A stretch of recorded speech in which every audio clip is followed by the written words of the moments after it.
coming off of a championship win, we have pretty high expectations. At the same time, we're also the team that everyone's going to be shooting for, and we're aware of that. So we're just trying to be realistic.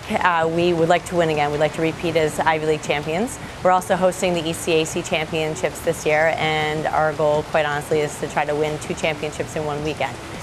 So to get there, we just know that the focus, those are just the end results. The focus needs to be on the process. We have to focus like one day at a time, what we need to do to be a strong team and a cohesive team, to be able to put together the work and the racing and the discipline, and in order to achieve those goals.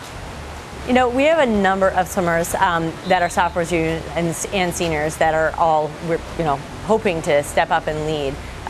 Courtney Otto is the one returning NCAA swimmer that we have on our team. But, Kelsey Hoy Clark won the 1,000 and the mile. Faith Martin was in there as a sophomore. She's a sophomore now, who finaled in her events as a freshman and was instrumental on some of our relays. Sarah Lee's one of our captains, has been training incredibly well this year. And, I don't really think that it just comes down to any one person on our team. If we're going to try to go for these wins, it really is going to be a whole team. We have 3 captains this year. We have Claire Foster, who's our senior swimmer, Brittany Powell, who's a senior diver, and Sarah Lee, who's a junior swimmer. And they all bring something different. Having a diver in there as a captain is really important this year. We have 7 divers. And diving, while swimmers don't really dive and divers don't really swim, the points count for the same. And we're really proud of our divers and the leadership that Brittany has provided to not only just the divers, but to the entire team. Sarah and Claire balance Brittany well. And they're a combination of get in, lead by example, get the job done, as well as on deck, making sure that they're starting the dynamic warm-up and holding individuals accountable so that we're all on the same page. I think our freshmen, quite honestly, have an incredible amount of hidden talent. And I think they were very underranked as being the 16th class in the country as rated by College Swimming. There's a lot of versatility in that group, and there's a lot of different events that they can combine and cover. And that's really exciting. And I think that we'll start with Cornell Dartmouth as our first meet, and we'll be able to see some of them in different events and then continue to move them into some of their better events, and they'll be able to balance the upperclassmen very nicely.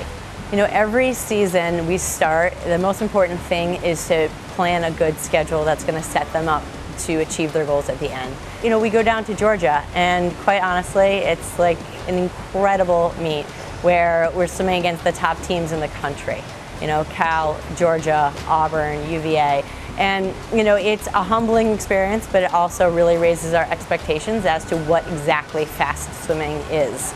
And last year that meet was where we picked up our 2 NCAA qualifying times. So just being in that environment and swimming against the best in the country, the people who will be top 8 at the NCAA championships is really an incredible experience. And so from that we build into come back for exams and then to training trips. So it's sort of an eye-opener, and then we come back and really focus on what we need to be doing so that we can redefine what fast is and set our sights on the end of the season. And so then the rest of the season we're actually going to be swimming Miami on our way back from our training trip to Puerto Rico, which is, again, they've got a lot of sprinters and we have a lot of distance swimmers. So it should set up to be an interesting meet back and forth. They also have fantastic diving, some of the best in the country. And then we've got Brown, Penn, and then of course HYP. So that's always a fun one that we're going down to Princeton, and then we're going to go back down again 3 weeks or 4 weeks, I guess, later for the Ivy Championships. And to be able to go down, compete against Princeton and Yale, and sort of get a preview for what the Ivy Championships is going to be like, we're really excited about.